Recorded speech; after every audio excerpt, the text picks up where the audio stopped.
एक गांव में पति पत्नी रहते थे जिनका नाम महेश और सुधा था। रोजी रोटी के लिए महेश टैक्सी चलाता था और उसकी पत्नी सुधा भी बहुत मिलनसार थी। उसके पास जो कुछ था उससे खुशी खुशी परिवार चलाती थी।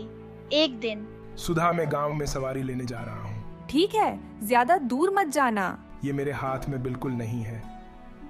सुधा, अगर मुझे सवारी नहीं मिलती है तो मुझे चलते रहना होगा। महेश शहर के लिए निकल जाता है। महेश सारा दिन काम करता है, अब उसे घर जाना है। इसी बीच एक आदमी वहाँ आता है। सुनो, मुझे टैक्सी किराए पर चाहिए। कहाँ जाना है? मुझे शहर से दूर एक धर्मशाला है, वहाँ जाना है। वहाँ जाने के लिए बहुत अंधेरा हो गया है। वह शहर से 15 मिनट की दूरी पर है। क्या जाना जरूरी है? हाँ, मुझे थोड़ा जल्दी जाना है। चलो चलते हैं। नहीं, मुझे घर जाना है। लेकिन अगर आप बोल रहे हैं आपको जल्दी है तो मैं आपसे दुगना किराया लूंगा। मंजूर हो तो चलिए चलते हैं। ठीक है, मैं तुम्हें दूंगा। अब जल्दी करो। महेश ने अपनी यात्रा शुरू की, पर महेश को शक हुआ, लेकिन वो यह सोच के चुप रहता है कि ये उसका काम नहीं, और बिना कुछ कहे वो अपना सफर जारी रखता है। धर्मशाला पहुंचा तब अंधेरा हो चुका था। सर, हम आ गए। नीचे उतरिए।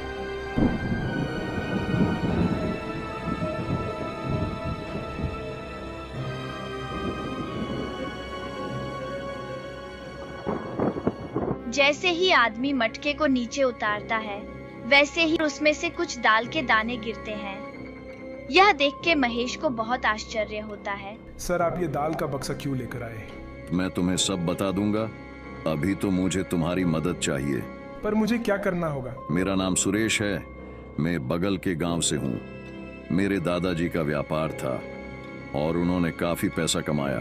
एक बार वो बहुत सारा पैसा लेकर वापस आ रहे थे। रात हो चुकी थी तो वो इसी धर्मशाला में रुके थे। उसी रात कुछ डाकुओं ने धर्मशाला पर हमला किया था। उन्होंने जो कुछ मिला उसे लूट लिया। मेरे दादाजी उस हमले में गंभीर रूप से घायल हो गए। आपको ये सब किसने बताया? मेरे पिताजी ने बताया। उन्होंने जो कुछ मिला उसे लूट लिया। मेरे दादाजी उस हमले में गंभीर रूप से घायल हो गए। आपको ये सब किसने बताया? मेरे पिताजी ने बताया, और उस हमले में मेरे दादाजी ने उनकी सारी कमाई खो दी। उसके बाद मेरे पिताजी ने छोटा व्यापार शुरू किया और मुझे पाला, लेकिन गरीबी में उनका निधन हो गया और वो हमें छोड़कर चले गए। हे भगवान, आप जो कह रहे हैं ये सुनकर मुझे बड़ा दुख हुआ, पर आपने ये नहीं बताया कि आप यहाँ क्यों आए हैं। अरे हाँ, मैं वही बताने जा रहा था। एक दिन मकान का सामान देखते हुए मुझे मेरे दादाजी की एक पुरानी नोटबुक मिली थी जिसमें बहुत सी बातें लिखी थीं, जिसे पढ़कर मैं यहाँ आ गया। अच्छा, उस नोटबुक में क्या लिखा? उस किताब के पन्ने पलटने पर मुझे मेरे दादाजी का लिखा हुआ एक पत्र मिला था। उस चिट्ठी में बताया गया था कि जिस दिन डाकुओं ने हमला किया था उस दिन क्या हुआ था। मैंने उस दिन अपने आसपास डाकुओं को देखा और सारे पैसों का बंडल बांध दिया और धर्मशाला के बगल में खोदे गए पौधों के पास दबा दिया। उन्होंने ये लिखा और उनकी मौत हो गई। देखो महेश, अगर तुम उस पैसे को खोजने में मेरी मदद करो तो मैं तुम्हें उसका 1/3 दूंगा।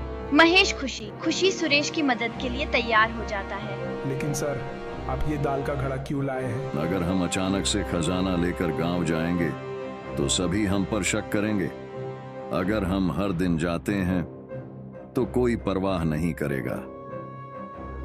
इसके अलावा कोई खजाना मिलता है तो उसे भी हम बहुत आराम से रख सकते हैं। इस बीच अगर कोई घड़े की तलाशी लेता भी है तो उसे सिर्फ यही मिलेगा। महेश को सुरेश का आइडिया अच्छा लगा और फिर वे दोनों धर्मशाला के पीछे चले गए। आपके दादाजी ने खजाना कहाँ छुपाया था? हमें नहीं मिल रहा है। सुबह होने वाली है।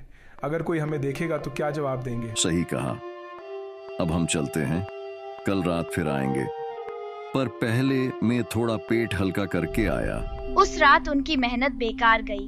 खोदे हुए गड्ढे फिर मिट्टी से भर दिए, फावड़ों को झाड़ियों में छुपा दिया और महेश सुरेश को उसके घर छोड़कर अपने घर के लिए निकल गया। सुधा, सारी रात बीत गई, कहाँ थे आप? सुधा के इस सवाल पर महेश ने उसके साथ जो कुछ भी हुआ सब बताया हमें भगवान ने जो कुछ दिया है उसमें खुश क्यों नहीं है? किसी और के पैसे की उम्मीद करना अच्छी बात नहीं है। आपने ये भी नहीं सोचा? तुम सच में कुछ नहीं जानती। उस पैसे को बनाने के लिए मुझे कितनी मेहनत करनी पड़ेगी। नहीं नहीं, ये गलत है। हमें ऐसा पैसा नहीं चाहिए। लेकिन महेश अपनी पत्नी की बात सुने बिना सुरेश के समर्थन का निर्णय लेता है। अगली रात को फिर से कुछ पेड़ के तने खोदे और कुछ ना पाकर मिट्टी भरकर घर वापस पहुंच गया। पर आते समय रात में फिर से सुरेश ने पेट हल्का करने जाने के लिए कहा। तीसरी रात फिर ऐसा ही हुआ। खुदाई के बाद वापस आते समय फिर से सुरेश ने पेट हल्का करने जाने के लिए कहा।